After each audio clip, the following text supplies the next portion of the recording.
Broadcasting live from the Business RadioX studios in Phoenix, Arizona, it's time for Phoenix Business Radio, spotlighting the city's best businesses and the people who lead them. Welcome to another episode of Best of Health Radio by Barb Regis, Ask the PA.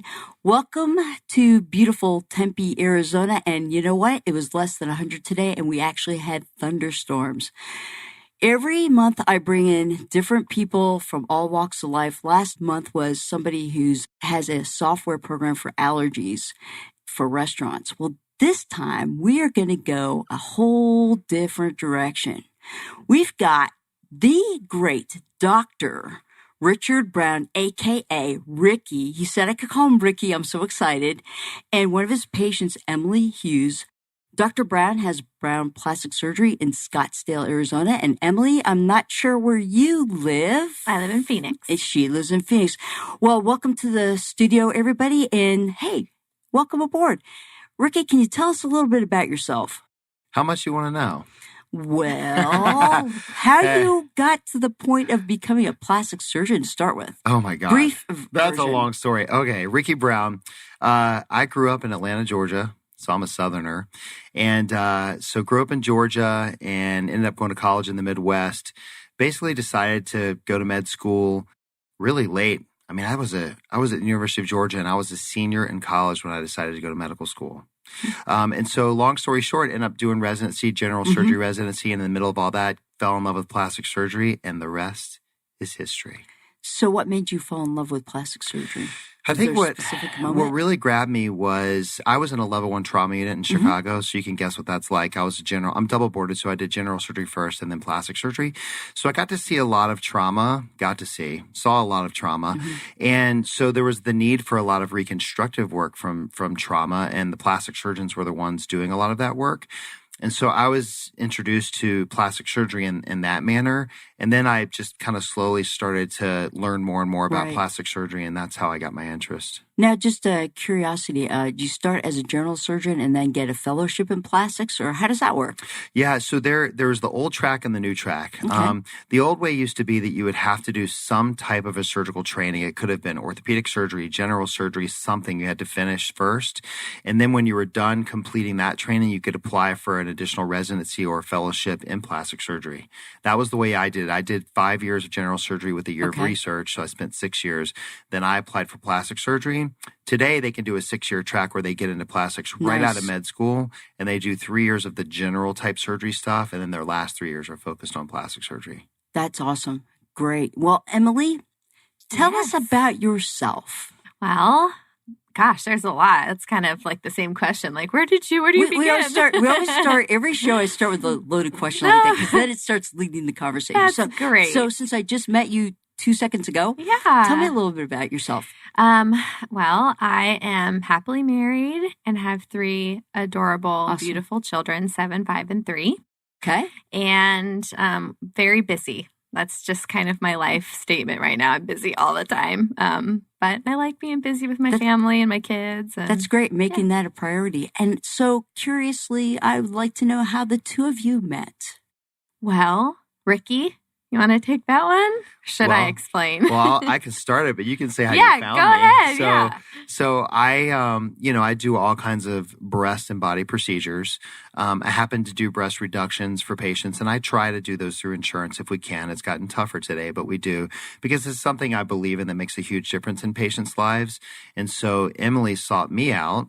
Take it away, Emily. Yeah, I actually had a friend who had also had a breast reduction, and she's an old friend, and we had been talking about it for years, and she kind of just started that investigation, right. And there's so many doctors out there. Where do you even start? Yeah, and she went to a few in the Valley and landed on Dr. Brown, and the rest is history with that. I ended up going to see him about a year and a half after she had her procedure, and I was in love with the way I was treated, with just kind of the information that they gave me, the hope for sure. It was a long process for me, but that's how we met, was just starting that conversation. So what's so cool is the first thing that I'm noticing is that you do, elective procedures, but you're doing a lot of procedures that go through, insurance.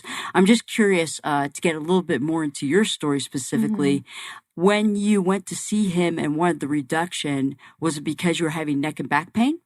Yeah, it was literally everything. I mean, It was my neck.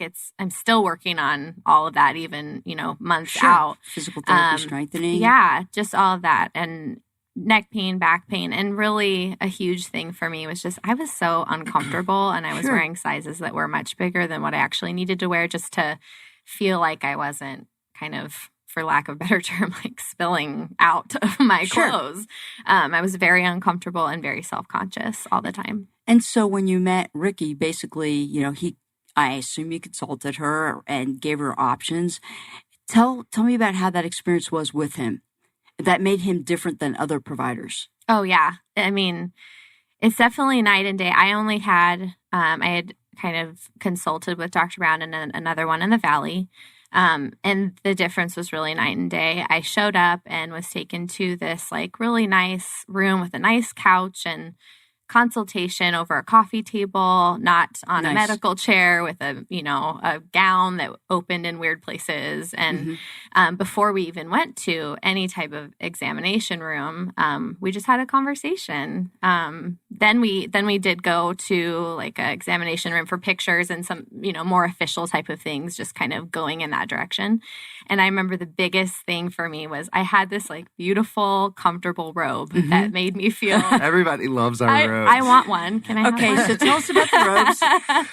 They're just like these silky, cozy, comfortable, not like stiff paper weird stuff. You want the things that she's talking about, it doesn't just happen by chance. I mean, my whole goal with seeing these patients in consultations is that I want it to be a comfortable experience because they're nervous. They're coming to talk about not just having surgery, but a part of their body they're conscious about.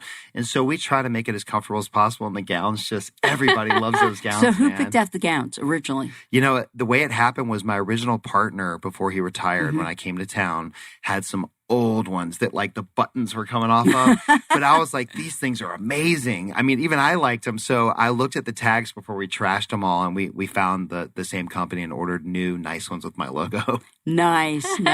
I really appreciated, like, I'm about to take my shirt off in front of a man that I don't know and showing him the most uncomfortable thing about my body. Yeah. So I would really appreciate a nice robe. And he's just really kind and bantered with me and talked with me. It wasn't just a medical procedure. It was fun. And that's what, patients really, really need these days is somebody who actually cares, someone who listens. And so I'd like to talk a little bit more about that with you. Tell me about basically you guys decided to have surgery. How did the process go for the surgery? How did your recovery go? How did you reach out to Dr. Brown? How'd that go? Well, one of his employees that handles kind of all of the patient kind of interactions and surgery planning and all that, she was amazing to work with. Her name's Octavia. Missy. Octavia and Missy. Yeah, and Missy Missy's too. The medical assistant. But Octavia really worked with me on just explaining everything I needed to do on the insurance end and was really kind in that way. Yeah, and so once we kind of figured that all out, it was game on, and we scheduled surgery. That's awesome. Literally 3.5 weeks How fast did you get the authorization to the insurance? Nowadays, actually, it really happens pretty fast. Within 6 weeks, they'll tell you yes or no. And you know what? I've gotten now, since I've been out for 10 years, and I kind of understand, and being a PA, you get it. Like, I just know who I think is going to get covered and who's not based on their size. Because there are a lot of women that come in wanting a breast reduction. What it ends up being is they just need a breast lift and they don't really have that much extra tissue. They just don't like that they're kind of hanging and they want to be more lifted. I can look at the breast and tell, like, hey, I'm going to be able to get X amount of grams or so out of each breast. And the insurance companies won't tell us this, but we know that there's a threshold of about 400 grams or so that they want to see in order to cover the procedure. Yeah. So I can just tell. Yeah, and I remember a story with a patient of mine several years ago, and that was the whole thing was like, it was kind of strange. It was like it was covered, but they knew that if they didn't get enough grams of tissue on both sides, there's a chance that the insurance was going to back out and say, no, it's not covered. Yeah. And so I remember everybody was like, we've got to do this really quick. We got to get the weights real quick. It was just the most bizarre thing ever. Yeah. And the story about it was really bizarre. Insurance is getting really painful. I mean, it's a whole nother show that we could do, but it really, absolutely. They're making it so impossible for any doctor to want to continue doing what we do because we literally have to fight them to get paid. Oh, yeah. And that's in every arena. We see that in primary care all the time, and all the specialists, and the reimbursements are getting worse and worse and worse. And that's why I guess you're very fortunate that you have the other side of your practice that's, I don't ever want to say the wrong words, but like cosmetics, that kind of thing, aesthetics. Yep. And so tell me a little bit about that practice. So I do a little bit of everything, but really my love is breast and body work. So I do a lot of mommy makeover type surgeries. And for those of you who don't know what a mommy makeover is, go for it. It's really any constellation of multiple types of procedures that they're trying to improve upon. It doesn't have to be just after pregnancy. We call it a mommy makeover, but usually after pregnancy, we'll see women who have the excess tummy skin or stretched out breasts and they want to be rejuvenated and fixed. And so I do a lot of breast and body work, but and a lot of my cosmetic experiences come from years and years and years of breast reconstruction for cancer. And I still do that stuff too. Thank you so much for doing that. That's something I really wanted to dive into as well. Yeah. There's so many patients that to be given the opportunity to try to look and feel natural again. Yep. Thank you for doing that for You're patients. Welcome. What's your favorite procedure to do? Oh. If you I can't wait till tomorrow because I'm going to get to do XYZ. It used to be rhinoplasty, believe it or not. Really? It used to be rhinoplasty. Where I trained, we did a lot of rhinoplasties, and it's a very technical procedure, and I think I like the preciseness of it. If you don't do a lot of those, it's a game of millimeters. And literally, I would do like the perfect, what I would think would be the perfect rhino. And they'd come back and be like, right here. And I'm like, oh, I can't do that. So can you define rhinoplasty for our audience? Rhinoplasty is nose reconstruction. Right. So, or cosmetic nose surgery. So things about your nose you don't like that you want to change. I had one when I was 24. You probably didn't know that. You got a great nose. And so thank you. You're welcome. And so do you. Thank you. I haven't had my one. doctor and tell him. So you don't need one. So to answer your question, initially a long time ago, that was it. I stopped doing them because you really need to do a lot of them. And I feel like in this day and age, it's such a high stakes game with nose surgery that you need to have done an extra fellowship beyond training to really be good at them. So if I had to say, what do I get excited about waking up each and every day for, if I could do it every day, there's probably two operations. It would either be some type of a breast augmentation or breast lift or a tummy tuck. I love tummy tucks because they make such a humongous difference for people's abdomens. That's great. So a question I have for you that a lot of people wonder about is that, it's so expensive. So how do people, prepare for something like that, especially if they feel like they need their entire, let's say, okay, I'm going to come in and see you. Everybody knows how I'm built, out there. And I'm thinking, okay, I need liposuction. I need a tummy tuck. I need these little things on my arms lifted up. I need all these kinds of things. One of the things that I'd like to hear from you is how do you help someone discern what really needs to be done or should be done? What's overkill? What's underkill? Right. Most of this stuff is not a need. They're desires, right? So we want it. They're wants. There are specific things about people's bodies that they want to change, which I am all about. A lot of people look at what we do as shallow. People shouldn't need to change their bodies. But you know what? Why do you comb your hair every day? Why do you brush your teeth? Right, exactly. Why do you get a tattoo? Why do you do certain things to yourself? It makes you look and feel a certain way and carry yourself a certain way. So what I try to do is, when I see a patient, I literally just say, what are the major things that bother you? And they may list 5 or 6 different things that bug them. And if we can't do that all at the same time, I ask them to can you hone in on, pick 1 or 2 things that would be like game changers for you if you could do them right now. And then I have to assess whether they're ready for those procedures or not. Right. And so that it's just a back and forth process of kind of trying to decide, are you right for this procedure or not? Is it more from a mental health standpoint if they're right for it, or is it physically, are they strong enough for it? Can you elaborate on that? I can. There's so Please. much here. This is what I talk about in my book. So and we're going to get to that I too. know we are. So it's both. I think it's both. So some of it is for sure mental. Mm-hmm. So absolutely, I am a firm believer that, and look, I had a rhinoplasty and it was not for reconstructive purposes. I looked in the mirror and I saw something I didn't like that made me feel a certain way. Maybe everyone else didn't see that, but I saw it. And when I asked my parents about making that change, they were all for it. And after I made that change, I went from seeing my nose when I looked at my face to just seeing my face. Right. And it wasn't that I was an insecure person, but I carried myself a different way after that procedure. More confidence. It's the same thing for these patients. I think that if we want to look and feel our best, and we've exhausted things like diet and exercise and good healthy lifestyle, then I think that it's okay to do some things that are going to make you have a better relationship with people, deal better with your kids, carry yourself more confidently. It changes your job. It really spills over into everything that we do in life. Right. And so your question about how do you know if they're ready or not, a good example would be, for instance, someone who wants to have a tummy tuck may come to see me. And I may say to them, you're not ready. Well, why are you not ready? Well, you're still carrying a good amount of extra weight. And while I can cut the skin off and tighten up the stomach muscles, which is what the procedure is, you carry a lot of fatty tissue around your internal organs, which I don't operate the visceral near, fat. which is called visceral fat, which causes bulging of their belly, which then if I go to do their surgery, they're still going to kind of have a bulge that I can't fix no matter how tight I make their muscles. And so then all of a sudden I'm letting someone come into a procedure that's not going to give them the best result. So I may say to them, hey, look, let's work on just a little bit more weight loss, not because I care how you look, but I want to get the best result. Outcomes. I want to get the best result for you. Yeah, so, cool. and look, there's some patients that come back that say, hey, why is my stomach still bulgy? And this was before I was more hard on patients about this thing. And I think, well, it's visceral fat. And as you lose more weight and lose that fat, your stomach will flatten more. Great answer. Okay.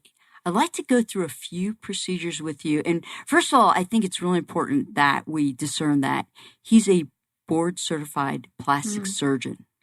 And there are people out there that are advertising right now that are doing procedures. And I'm just going to put it out there because that's what I do, that they shouldn't be doing. And I'm going to give you an example of something that happened several years ago. And maybe you can explain to me how this would even happen. But I remember it was about 12 years ago in my practice, somebody came in and I was doing a, breast and pap exam. And I go to do this breast exam and I look at her breasts and I'm like, whoa. And so basically what it was, she had implants and one of the implants on the left side was like all rippled up. I mean, it looked like waves on the ocean. And I said to her, can I ask a question? She goes, yeah. I go, who did this? And she said, well, it was actually a podiatrist who was working with a surgeon to get certified to start doing plastic surgery. And I said, can I ask you why you would trust your body to someone like that? She goes, because it was about half the cost. Have you ever heard of that kind of stuff going on? And can you tell me what? Yeah. And that really upset me. No, it really upset me. So you know what I told her, frankly, I told her, you need to go back to that surgeon. You need to tell them to refer you to a good plastic surgeon. If not, I'll give you a couple names. If not, come back and talk to me. I've got a couple ideas for you. It was really bad. So first, I want to ask you, Emily, so when you embarked on this process, a friend referred you, but was it important to you or did you seek out whether I was a board certified plastic surgeon? And did you even know what that meant? Honestly, I did not. And I feel like in the real term blessed, not like hashtag blessed. Like I feel super lucky that I was able to find someone like Dr. Brown. Right. It just happened. And I didn't know what all that meant, but after, a little bit of time and following on Instagram and seeing kind of like all the answers to a lot of the questions he has, question of the day, I've learned what those things are. Right. And I also, in my process, said to my husband and I decided, if insurance doesn't pay for this, that's not something I'm going to do. I'm not going to go somewhere else to pay $4,000 out of pocket versus 8 to 10. I'm just not going to do it because, we don't want to spend that. And that's totally okay. But I was not willing to settle because that's my body. So let's do this. You ready? I'm ready. Okay. So this is something I'm super passionate about. It's something that I talk about a lot and that a lot of me and my colleagues talk about. And I'm going to start this out by saying that I'm not bashing other surgeons. The main underlying thing I'm going to talk about is that you should respect the craft. And what does that mean? And let's delve into that. Exactly. So I always say to patients, if you needed open heart surgery, would you go look for the cheapest surgeon or the best surgeon? You'd seek for the best surgeon, right? You're not going for cheap. So why should it be any different if you're going to have a cosmetic procedure? Why? Because people don't want to wait for what they want. Right. They're not willing to put the money away and wait to have what they want. So let's talk about the board certification issue. This is a huge problem in our society right now. And the problem is legislation is not really defending against this. And it's why you're seeing a lot of people die in Miami from BBLs. Right. Most of them are not board certified, but I'm sure that there have been some board certified cases. The issue is this, and I'm going to lay it out plain and simple for people. There's only one institution in the United States of America who decides whether we are board certified in a specialty, and that is the American Board of Medical Specialties. Right. The American Board of Medical Specialties says, you guys are an entity we are going to say that can board certify cardiologists. You guys are, you can board certify plastic surgeons. So for us, the American Board of Medical Specialties recognizes the American Board of Plastic Surgery as the sole institution in America that can board certify a plastic surgeon. So where people get duped is the following. If you cannot walk into a plastic surgeon's office and say to them, are you board certified by the American Board of Plastic Surgery? And they cannot say yes to you, they are not a board certified plastic surgeon in the United States of America.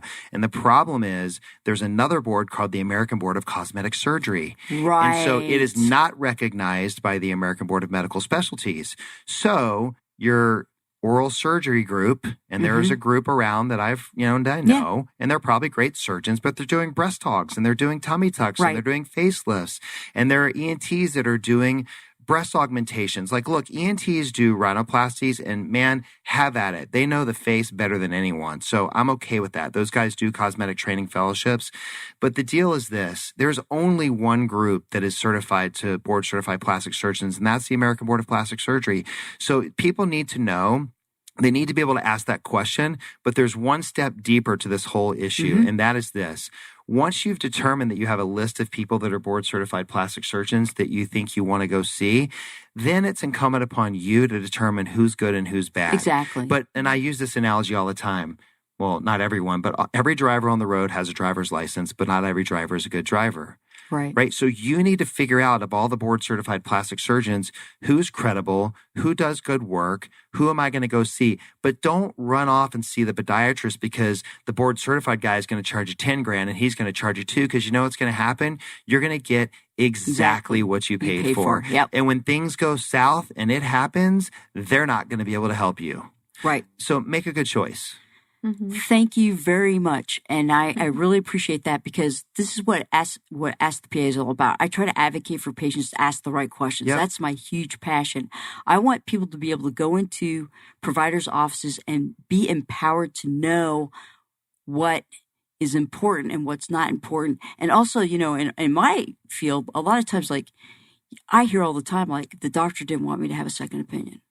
And as soon as I hear that, I go, guess what? You need to run. Yep. You do not want to see that provider. I encourage it. If I see that they're wavering, I'm like, go ask someone else for sure. And then, and the other thing is word of mouth. I'm all about word of mouth. I know that when I send patients to certain specialists, they're going to get really great care. I had a patient yesterday. I couldn't believe the comment that this cardiologist made. And I just said to her, here's the deal. You need to go to a different cardiologist. I don't like it. I don't think it's right. I don't think it's appropriate. You need to shop around and you need to go. And I think word of mouth is the best. Once you do your searching and stuff like that, you find the right people. And obviously you are. And what a testament we have with Emily right here talking about that. And so basically, there's a couple things I need to get out. What on earth is going on with, first of all, can you educate the world here that we have fat cells?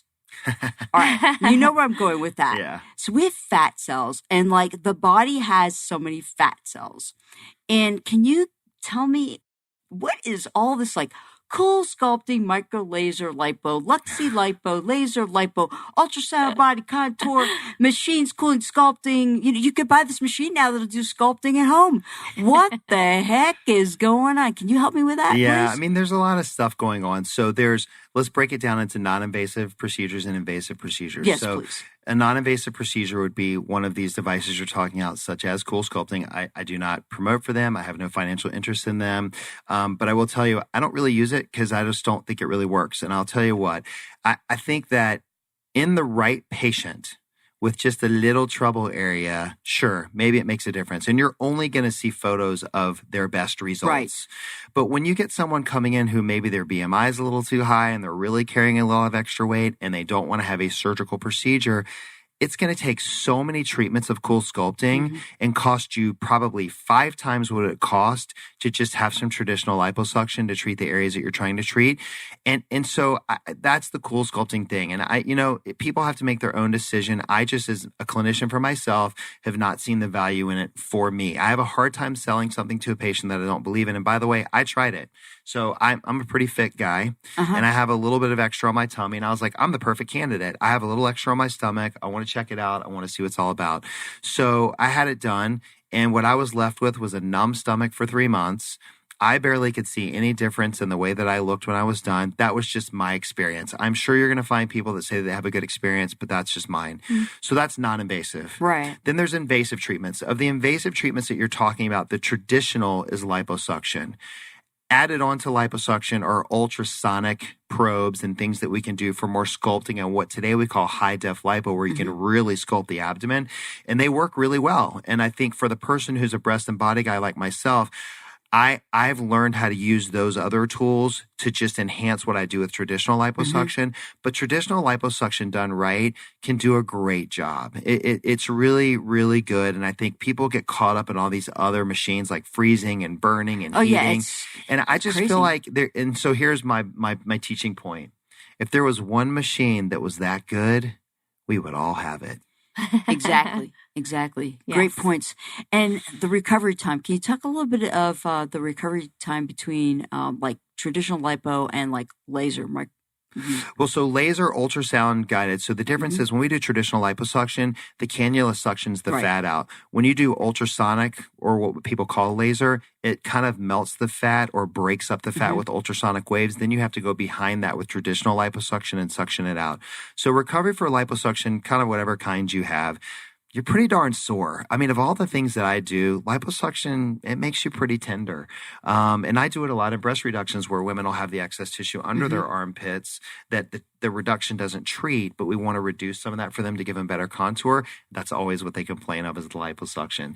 So, but it's a couple of weeks of being sore, and then it's a good solid 2 to 3 months of lymphatic congestion. Right. So the lymphatics, take a good 3 months to recover. So compression garments and massage. So you don't really see your final result for a good 3 months. And contour irregularities, they happen. It's liposuction. It's nearly impossible to do liposuction without the potential risk for contour irregularities. But because we're board certified, we know more what we're doing than just a traditional, Joe Schmo off the street doing it. There are techniques that we use to try to not have that happen, but it happens. There you go. So if you think about that, there's a lot of choices out there. Again, people need to do their research and some people are going to try non-invasive procedures, and if they don't work, then they're going to go the other direction. Sometimes they're just going to cut to the chase.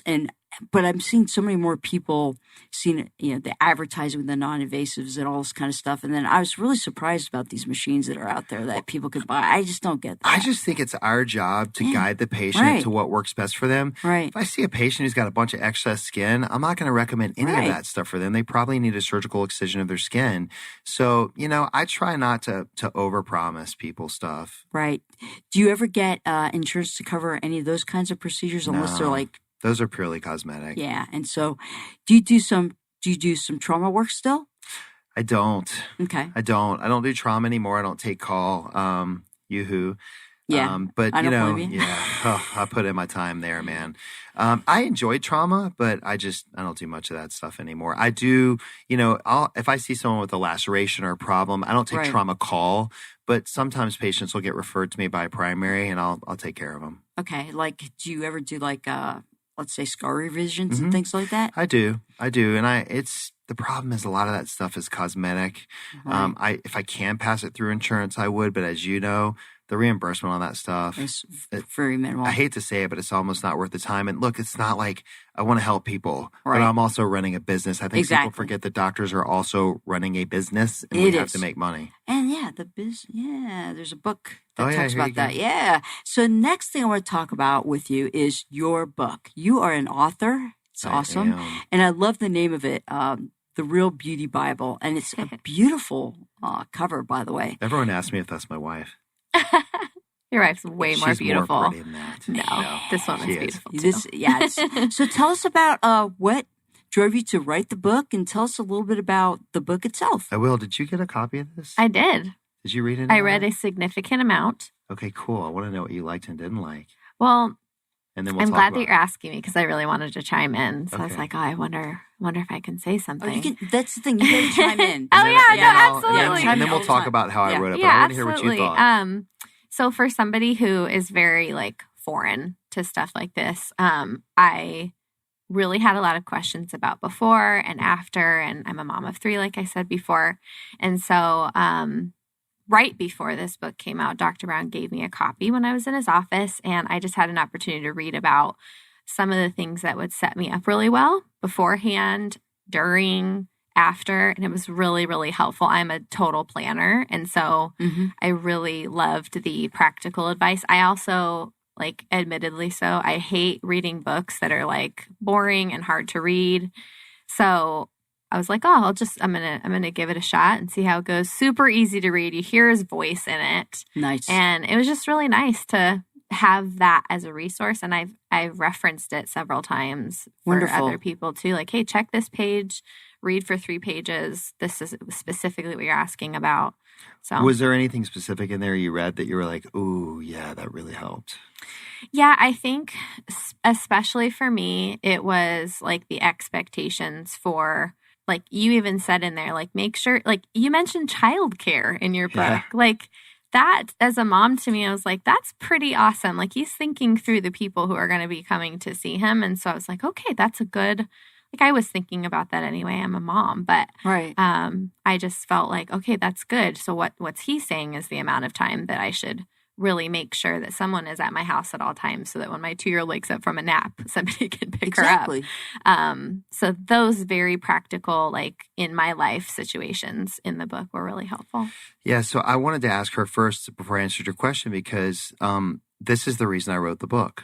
I wrote the book. I always wanted to write a book. I just didn't know when I was going to do it and how it was going to happen. And a situation just presented itself to me where I had a publisher, I had a distributor, I had an idea. It all came together. So when I decided what I was going to write, I wanted it to be something, because of what we talked about earlier with people being botched and going to see non-board certified surgeons, I wanted to create a guide for people who are interested in doing something to their body, whether it's cosmetic or reconstructive. Great. And for them to be able to pick this thing up and read it cover to cover and know exactly the steps that they needed to take to, number one, make an informed decision and all the things that they needed to think about with recovery. And so there's 3 parts to the book. The first part of the book goes through a lot of different stuff that's like, when is surgery right for you? Expectations. How do I talk to my family and friends about wanting to have a procedure? Because not everyone is so supportive of women having, or men having, cosmetic procedure. We talk about finances. So I hit a lot of the stuff that I just basically, like I'm having a consult with somebody is what this book is. The middle part talks mostly about breast and body because I just didn't have enough room to talk about face. I was limited to a certain amount of pages. And then the third part, which I really like, the third part was I wanted to give patients, without ever having the experience, exactly what it was going to feel like to come for the preoperative visit, to talk about all the things they're going to have to think about. Right. Then I walk them through literally getting the IV, what you're going to feel like, what the OR is going to feel like, the temperature in the Oh, that's OR. awesome. So I wanted people to be able to pick it up and have an experience and put it down and go, wow, I never ever thought of that, and that. Totally get it. That really helped a lot. And one of my favorite sections of the book is something you don't hear a lot about. When she mentions about me talking about kids, there's a part in here, and it's very brief, but I talk about post-surgery blues is what I call it. I was going to bring that up, And actually. and I don't want to call it depression because I don't think it's full on depression, but it's Right. called post-surgery blues, and it's real, and we see it. So imagine this. Most of my population of patients are young moms, middle-aged moms, a lot of them for breast and body stuff, but I see people of all ages. But a large portion of them have children. Right. not that the moms are the ones that are supposed to do this, because, man, I do laundry, I load the dishwasher, I do house stuff, I like doing it, I help my wife do it. But who gets the burden of most of that stuff? The mom. They're helping get the kids ready for school. They help get their lunches and their food ready. They are planning to pick them up, getting them to sports, all the things that go with being a mom and the laundry and everything. Well, when they have surgery, they're limited to what they can do for about 6 weeks as far as heavy lifting and strenuous exercise. Yeah.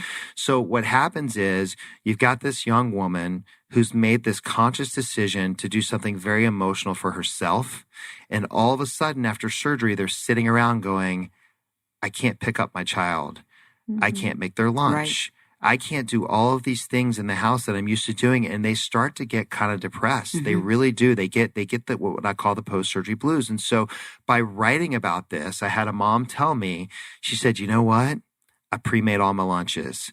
I set up friends to help pick up the kids from school. She sort of, at every step of the way, started to think about what's my day with my children in my life and who can I recruit to help me with that, so that she could just sit and recover and appreciate and not feel guilty about what she just did for herself.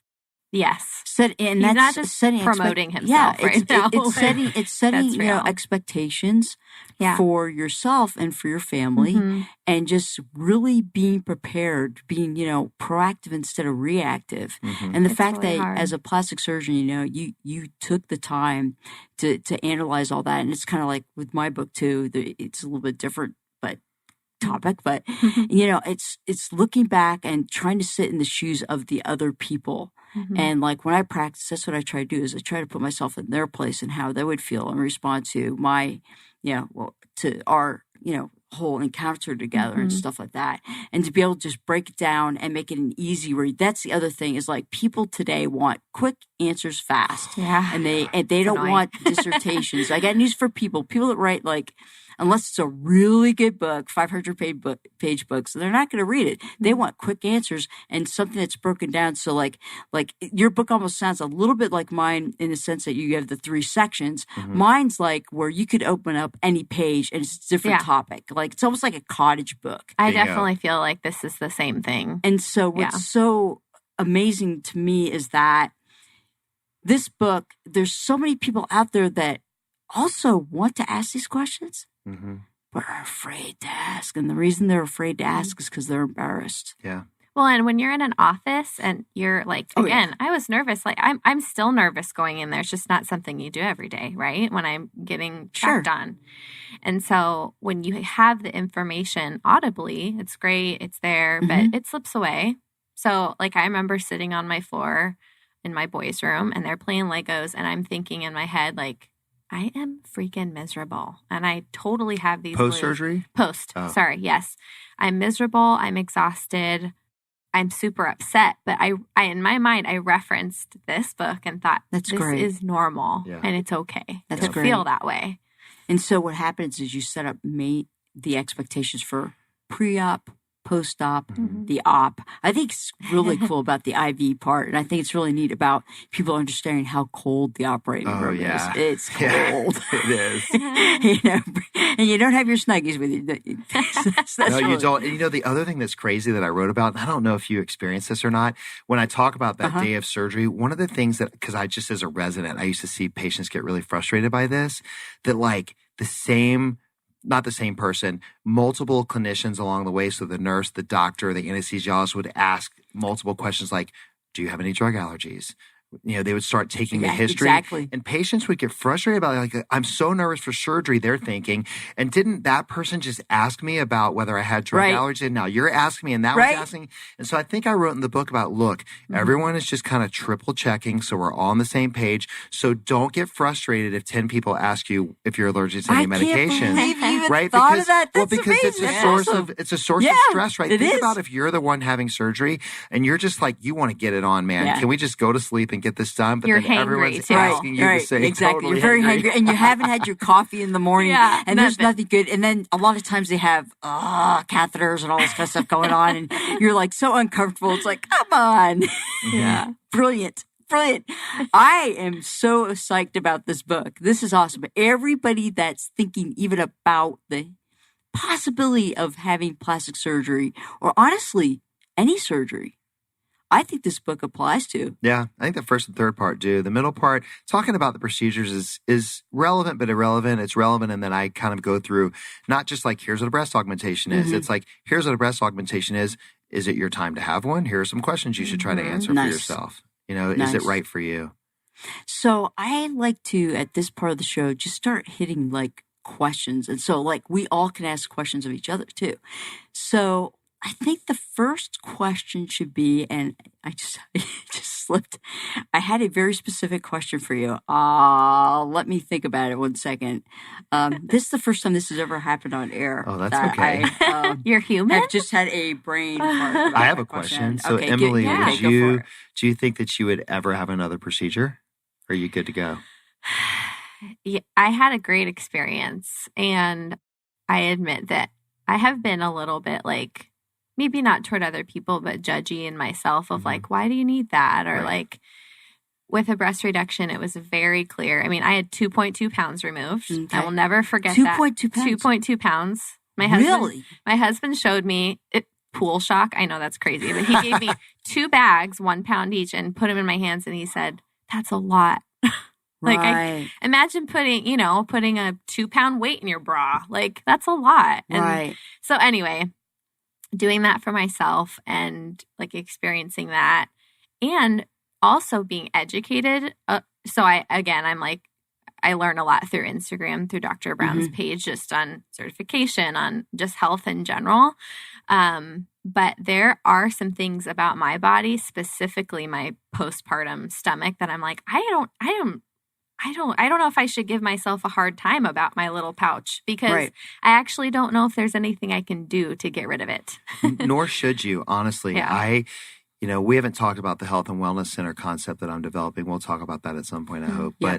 But look, I don't think that everyone's body has to be perfect. I do think we can embrace some of our differences. Are there things about my body that I wish were better? Absolutely. It's a work in progress every day. I work out hard because I enjoy it, but I have trouble areas. But is it worth me having like lipo of my flanks or something? I don't know. For me personally, I'm comfortable with that. But I think it's okay if someone does say, hey, I have a little pooch. It drives me crazy. It's the same thing as my nose. If that's going to make you walk the earth more confident and be different, have at it. So totally. The question I had was, do implants make you sick? Ooh. That was the question. It was like, it's a good question. We've been talking, a lot about reduction. And I was like, implants. This is a great question. So there are 2 issues that are going on right now that I think warrant discussing. I'm going to have to try to be brief here. The 2 issues are the textured implants. Right. And then there's breast implant illness, which is referred to as BII or B2. Right. Textured implants, the Allergan implant, there's something going on with their texturing that the first reported case, I think, was in like 97. It's been going on for a long time. But the texturing specifically of that type of an implant, the way they do the texturing or the rough surfacing of it, has caused something called breast implant-associated large cell lymphoma of the breast. It's not a disease of the breast. It's a disease of the capsule, which is the sac that surrounds the implant. And the best way I can describe that to the public is imagine putting on a medical glove. Your hand is the implant. That thin layer of the glove would be called a capsule. So the capsule becomes diseased. It's not the traditional lymphoma that you generally need chemotherapy for. But somehow someone has picked up on the fact that these women get a fluid collection. They test the fluid. It shows this lymphoma. And the treatment is to take out the implant and the capsule, and they're pretty much cured. And now that we know about it, we're picking it up so early that it's hardly a problem. But worldwide, there have been like 7 or 10 deaths, something like that. People should know it is super rare. It's only like 0.003% of the population. Those implants weren't recalled. They were taken off the market, which means they're not telling women that have them to take them out. They're saying if you develop problems, it needs to be looked into. Can people live with that? No. A lot of people are coming in going, I don't care. I don't have it now, but I can't stand maybe having that one day. So that's one issue. The bigger issue that you're alluding to is called breast implant illness. And that is, there are a large population of women out there who feel that or know that and are convinced that the implants themselves have led to some problems in their body that they've had worked up medically. I've heard that several times. Right. So like brain fog, joint pain, swelling, all kinds of things that are happening. And the only thing that they can point that to that's left after being worked up by doctors is their implants. So I want to give my position on this. I would be a fool to sit in front of you guys or the world who's listening right now and say that it is not possible that implants are making some women sick. Right. I do feel that it is, and I've seen firsthand from taking them out for some women that they've gotten totally better. Okay. I will say this, though. There are 55 million women with implants. There's a couple 100,000 that think they're sick. So when I consult with patients, I tell them the odds are with you. We don't have a test that can tell us if you're at risk. We could say autoimmune is maybe a risk factor, but we don't really know. Right. So my point is this. I believe that it's possible. And I would like for surgeons around the country that if they don't believe in this, to not shame or lecture women and just kindly tell them, I don't believe in this, but I can find someone that can help you. So I think it's okay that we don't have a test to diagnose it, but the women need to be heard. And I hear them and I do believe them. I don't think they're making anything up. I do think there are extreme people in the situation that maybe take it too far, but I just feel like this is something that's at the forefront right now. And we would be really, really poor clinicians for us to continue to lecture and shame women that it's not happening. The bottom line is this. Do I know if it's happening? I don't know. I think it is. But I've seen a lot of women and I do remove them for them and they've gotten better. I had a woman text me on Instagram this morning. I just took hers out last week and did a breast lift. She said, Dr. Brown, I want to thank you for giving me my life back. I have been in the fitness industry for a really long time. It's 2 weeks later. I am 10 pounds lighter and I literally feel clarity in my mind. Right. And you can't just placebo some of this stuff away. No. So I do think it's happening. And I just want people out there to know that there are a group of us that care about it. And me and about 4 other surgeons are talking at the Breast Implant Illness Society, Arizona Society group in October. Great. So I don't have the details of that, but I can get them to you for the notes. That'd be awesome. Yeah. But that's what's going on right now. And I think a lot of women are getting shamed out of and made to feel like crap. Yeah. That they're having these feelings. And it's a mic drop to me. Like just the fact that the integrity that there are like clinicians out there who care about you and actually want to see you get better. Right. That's amazing. And a lot of times for us PCPs, what we try to do is, just go through our differential diagnoses. And then when we get to that point where we just don't know, and you have things like implants and stuff like that, you go, hey, what I've learned in medicine is never say never. Absolutely. Right. And I tell patients that all the time. I go, you know what? I've seen a lot of different things. I've been very fortunate in my career but I've seen just the most bizarre things. I go, well, go figure. And I actually did have one patient, it was a couple of years ago, who presented with some issues and kind of a similar situation led to a plastic surgeon, got their implants removed and felt better. I applaud you. You're like the coolest person and surgeon ever. Now, okay, tell us about your health and wellness center. Okay. We're going to get to everything. And then I have a question for you. Okay. Right. Okay. Fair. So I'm into fitness and health and wellness. And this kind of ties into why I wrote the book and where I'm headed with everything, the whole visceral fat thing we talked about. This is where all this spawned from. I was trying to figure out what like my next thing was going to be. Was I going to do a med spa like a lot of other surgeons do? And it just hit me one day that I end up spending a lot of time in the clinic counseling patients about tracking their macronutrients, which for those of you who don't know what your quote macros are, it's your carbs, your fats, and your proteins. And a lot of the fitness industry follows that. It's not for everybody, but trying to coach them about, look, do you track what you eat? Do you know how many calories you get in a day? These are for the people that come in to me and say, I've done everything I can do. I exercise, I eat well, I can't lose weight. And I'm like, no, you haven't. So I start quizzing them, and some of them might, right? So long story short, I find myself educating patients about something I'm super passionate about. So it like hit me like a ton of bricks last year that I was like, duh. I need to start a wellness center where I bring all those pieces into my practice. So if I see that patient who's already coming to me, who wants to look and feel better and look their best and feel their best, who might still need to lose 10 or 15 pounds for a tummy tuck, but they're struggling to do it, how can I help them? So I've hired a macronutrient coach and she's got the mental aspect, right? Because it's not always just like eat less, move more. Like that doesn't work. Yeah. And there's a mental issue with a lot of people as to what their issue is with food and why they can't succeed. So she's going to coach them for that. She's going to develop a meal plan for them. Fabulous. I've hired a meal plan service that makes the food for them. And then finally, I'm going to have a trainer train them. And so I want to be able to say to a patient like, hey, look, you're struggling. I'll discount your surgery. Head over to the wellness center. Those guys are going to take it from here. 2-3 months, I'll see you back, I hope, and you'll have your surgery. Or maybe you won't need surgery after you do this. Listen, world. Integrity. Cheer, baby. This is a big time integrity. What plastic surgeon tells you may not have to have surgery? And integrative and a just refreshing approach. And the other thing that you're saying here, which with other guests we've talked about, is like, take the best of all the worlds and bring it together and let's all collaborate and let's try to do what's best for patients no matter what, and thank you. You're refreshing. But that's the end goal, right? Right, so exactly. The part of this for me, it's not just about get them the result that they want.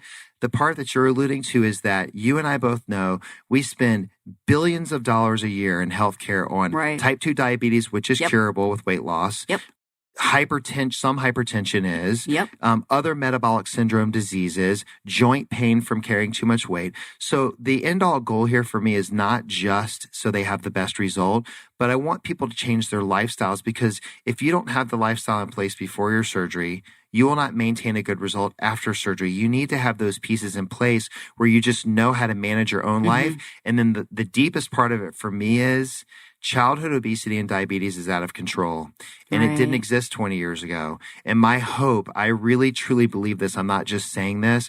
My hope is that when parents change the way they live their lives, the kids, more is caught than taught with kids. I say it all the time on like every podcast I've been on, but I truly believe it. Kids do what you do. You could tell them till they're blue in the face to look a certain way or be a certain way. But when they see mom and dad eating better and exercising and living healthier, it just spills over to them. So I'm hoping that it will change generations to come. Live by example. It sounds like you figured out what your legacy is. Trying. I'm totally psyched. So my question for you is... I got a question. Okay. So my question for you is, like, you've been in healthcare for longer than me, right? You've been a PA for how many years? 23 years. Okay, so I've been out for 10 years. How have you seen medicine change for the better or the worse over time? Oh, wow. That would be like a 2-hour conversation. Pick one or two things that you really I'll see. tell you, for me, I don't think EMRs are doing us any favors. I'll be honest with you. I think EMRs have their place. I still pride myself that I have the ability to practice without the computer in front of me. I refuse to have that. I think what we're doing is we're losing the patient provider communication. I think providers are burnt out. I think providers don't have time. I think they're worried about getting all of their work done as far as their charting and the analytics to keep everybody happy. Barb, can you clarify what an EMR is? I don't know what that is. Electronic medical records. Okay. So I think what's happened is that the EMRs have kind of like took away the communication like we're having right now. And what you have is you have this computer in front of you and everybody's worried about that. That's a big change in medicine. I think insurance companies are dictating more and more and more. Reimbursements are getting worse. I owned my own practice with a business partner for 14 years. And we tried to see, our providers see no more than 16 patients a day in primary care. Our average reimbursement was like, $60, $65. Well, you need to see a lot of patients to keep the doors open. It's very, very stressful. I think you're seeing a lot of people not go into primary care now or going into medicine in general. Which is scary. Which is really scary as far as our elderly population getting older. It's a mess. It's a mess. My book talks about that. I think patients feel like they're not heard. I think providers are so frustrated because they went into medicine for the right reasons, but then when they got out in the real world, they started burning out, and it just makes me want to cry for providers. And the debt, not to talk about the debt. School debt. PAs, it's cheap for us. Relatively. Sorry, PAs out there. I know it's like $100,000, $120,000. But for some physicians, we're talking $300,000, $400,000, $500,000. And then people say providers make too much money. Literally in my practice a couple times, I had to say to people that didn't want to pay their copay, well, if you don't pay your $30 copay today, and the insurance company doesn't give me that $35, I said, do the math. My rent is $5,000. My this is this. And finally, sometimes I was really real with them about it. I think there's excitement in medicine. What I think is really exciting is that medicine is becoming very patient-centered as far as cancer treatments, therapies. I'm a cancer patient myself with stage 3 melanoma. I just got through a year of immunotherapy with Opdivo. I'm excited for where we're going with genetics, and we're learning about people's genetic codes. I think medicine is going to become much more customized to the person. And that's what excites me about what you're doing, because that fits the whole picture that we're going to have to take it one person at a time and accept that if we put 6 people in the room, everybody's totally different, and just accept it and treat accordingly. Unfortunately, I wish I could have been more positive about that answer. It's just, I come from 4 generations of family practice providers. Very intense. I mean, on the flip side, though, I'm sure you've seen this, like technology is out of control. Oh, it is. In an awesome way now. A lot of the like genetic stuff that's going on is really super exciting. And that's what There's a lot of really cool stuff. But yeah, you're right. It's changed. People are trying to just stopping taking insurance because it's just too hard to get paid.